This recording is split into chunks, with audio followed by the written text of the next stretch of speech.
সূরা আল ওয়াকিয়া। বিসমিল্লাহির রহমানির রহিম। রহমান রহিম আল্লাহ তাআলার নামে। যখন কিয়ামতের অবশ্যম্ভাবী ঘটনাটি সংঘটিত হবে তখন কেউই তার অস্বীকারী থাকবে না। এই ঘটনাটি হবে কারো মর্যাদা ভুলুণ্ঠনকারী আর কারো মর্যাদা সমুন্নতকারী। পৃথিবী যখন প্রবল কম্পনে কম্পিত হবে, পর্বতমালা সম্পূর্ণরূপে চূর্ণ বিচূর্ণ করে দেয়া হবে, অতঃপর তা বিক্ষিপ্ত ধুলাবালিতে পরিণত হয়ে যাবে আর তোমরা 3 ভাগে ভাগ হয়ে যাবে। প্রথমত হবে ডান দিকের দল। জানো এই ডান দিকের দলটি কত সৌভাগ্যবান। দ্বিতীয়ত হবে বাম দিকের দল, আর এই বাম দিকের দলটি কত হতভাগা। তৃতীয়ত হবে অগ্রবর্তী ঈমান আনয়নকারী দল। এরাই হল মূলত প্রধান অগ্রগামী দল। এরা হচ্ছে আল্লাহ তাআলার একান্ত ঘনিষ্ঠ বান্দা। এরা অবস্থান করবে নিয়ামতে পরিপূর্ণ জান্নাত সমূহে। এদের বড় অংশটি অবশ্য হবে আগের লোকদের মধ্যে থেকে, আর সামান্য অংশই থাকবে পরবর্তী লোকদের মাঝ থেকে। তারা থাকবে স্বর্ণখচিত আসনের ওপর। তার উপর একে অপরের মুখোমুখি আসনে হেলান দিয়ে বসবে। তাদের চারপাশে তাদের সেবার জন্য চিরকিশোরদের একটি দল ঘুরতে থাকবে। পানপাত্র ও প্রবহমান সুরা ভর্তি পেয়ালা নিয়ে এরা হাজির হবে। সেই সুরা পান করার কারণে তাদের কোনো শির পীড়া হবে না, তারা কোন রকম নেশাগ্রস্তও হবে না। সেখানে আরো থাকবে তাদের নিজ নিজ পছন্দ মতো বেছে নেওয়া ফলমূল, থাকবে তাদের মনের চাহিদা মোতাবেক রকমারি পাখির গোশত। সেবার জন্য মজুদ থাকবে সুন্দরী সুনয়না তরুণী দল। তারা যেন এক একটি সযত্নে ঢেকে রাখা মুক্তা। এর সবকিছুই হচ্ছে তাদের সেই কাজের পুরস্কার যা তারা দুনিয়ায় করে এসেছে। সেখানে তারা কোনো অর্থহীন প্রলাপ বা কথাবার্তা শুনতে পাবে না। সেখানে বলা হবে শুধু শান্তি, নিরবচ্ছিন্ন শান্তি। অতঃপর আসবে ডান পাশের লোক। আর কারাই ডান পাশের লোক?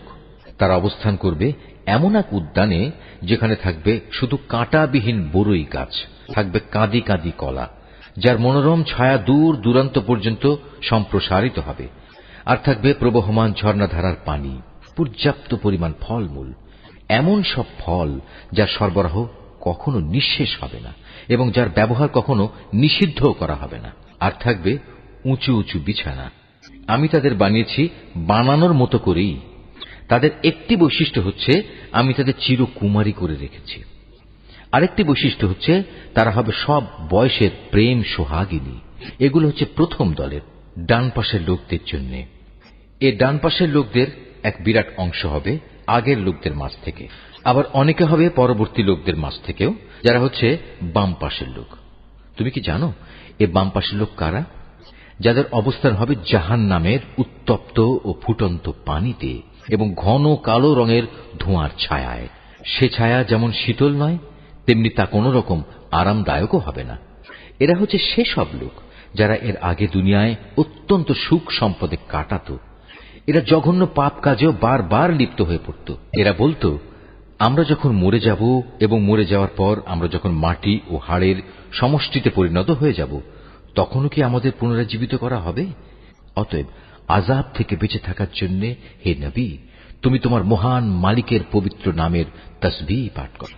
এভাবে আমাদের বাপ দাদা এবং পূর্বপুরুষদেরও কি জীবিত করা হবে? হে নবী, তুমি বলো, অবশ্যই আগে পরের সব লোককেই একটি নির্দিষ্ট দিনে একটা নির্দিষ্ট সময় অবশ্যই জড়ো করা হবে।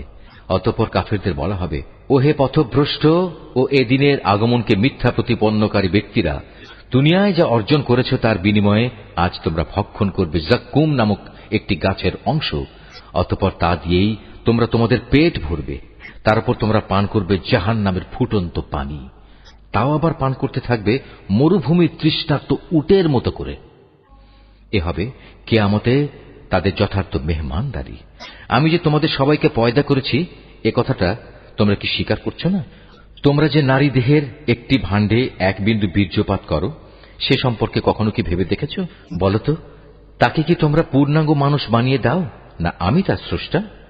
তোমাদের মাঝে সবার মৃত্যু আমি নির্ধারণ করি এবং আমি এ ব্যাপারে মোটেই অক্ষম নই যে তোমাদের বদলে তোমাদের মতোই আর এক দল মানুষ বানিয়ে দেব এবং প্রয়োজনে তোমাদেরই আবার এমনভাবে তৈরি করব যে কিছুই তোমরা জানতে পারবে না। তোমরা যখন তোমাদের প্রথম সৃষ্টির ব্যাপারটা জানতে পেরেছ, তখন দ্বিতীয়বার সৃষ্টির এ সাবধান বাণী থেকে কেন শিক্ষা গ্রহণ করছো না? তোমরা জমিনে যে বীজ বপন করো, সে সম্পর্কে কি কখনো চিন্তা করেছ? তা থেকে ফসলের উৎপাদন কি তোমরা করো, না আমি তার উৎপাদক?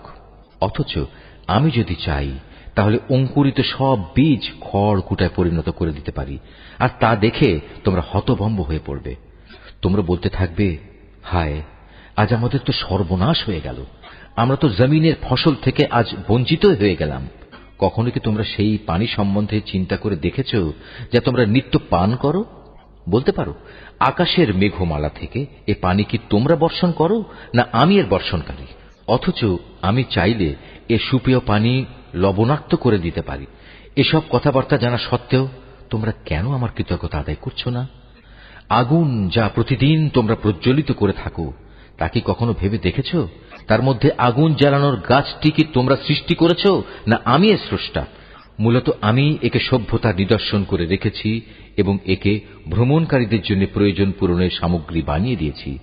অতঃপর হে নবী, এ সব কিছুর জন্য তুমি তোমার মহান মালিকের মহান নামের মাহাত্ম্য ঘোষণা করো। অতঃপর আমি শপথ করছি অস্তাচলের তারকাপুঞ্জের, সত্যি আমার গোটা সৃষ্টি নৈপুণ্যের আলোকে এ হচ্ছে এক মহান শপথ। যদি তোমরা জানতে, অবশ্যই কোরআন এক মহামর্যাদাবান গ্রন্থ। এটি লিপিবদ্ধ রয়েছে একটি সযত্নে রক্ষিত গ্রন্থে। পূত পবিত্র ব্যতিরেকে তাকেও স্পর্শও করতে পারে না, কেননা তা নাজিল করা হয়েছে সৃষ্টিকুলের মালিক আল্লাহ তাআলার কাছ থেকে। এ সত্ত্বেও তোমরা এই গ্রন্থের আনিত বাণীকে সাধারণ কথাই মনে করতে থাকবে এবং মিথ্যা প্রতিপন্ন করাটাকেই তোমরা তোমাদের জীবিকা আহরণের মাধ্যমে বানিয়ে নেবে। হ্যাঁ, যখন কোনো মানুষের প্রাণ তার কণ্ঠ নাড়িতে এসে পৌঁছে যায়, তখন কেন তোমরা অসহায়ের মতো তাকিয়ে থাকো?